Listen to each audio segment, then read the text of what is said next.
Problem solving. When we made our three-dimensional fingerprint mould earlier, we used a very, very small amount of silicone. We used much less silicone than we used to take this original fingerprint mould.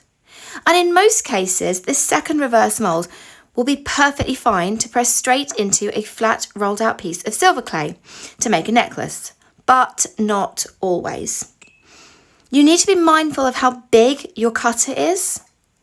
And although you can run your fingerprint right to the edge of your necklace, it's often nice to leave a little bit of a gap all the way around the edge of it, especially because later on we're going to sand and smooth the edge of our necklace and you don't want to lose any precious details. So we always aim to create a reverse fingerprint that's the perfect size to fit inside our cutter and onto our fingerprint necklace. So what can you do if you suddenly discover that your second print is much too big?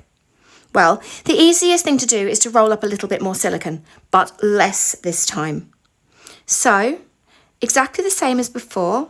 Pop that back in there to keep it safe.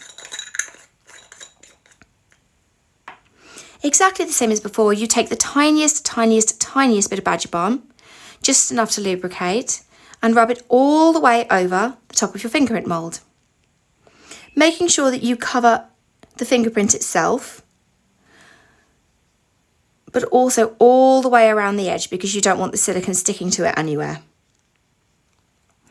Now you take a very, very small ball of your white silicone, much smaller than the one you had before. This is half the size of a small petit pois. And again, you're going to do the same with the blue. Tiny, tiny balls. And you're going to mix them up exactly the same way you did before.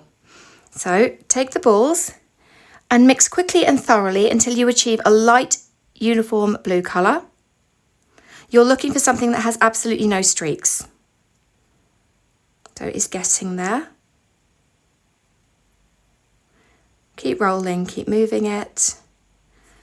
And then roll it into a smooth ball, but this time, because you're not going to be pushing it right to the edge of the mould this time, you need it to be smooth with no pits or cracks, but you need it to be in a rough oval shape. Now, push this ball over just the central part of the fingerprint that has the most interesting detail.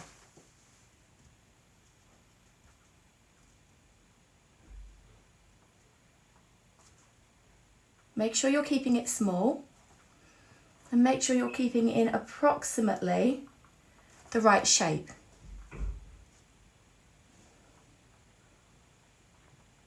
You still need to try and keep that lovely oval fingerprint shape so it looks natural, even though you're now not going to be filling the whole mould.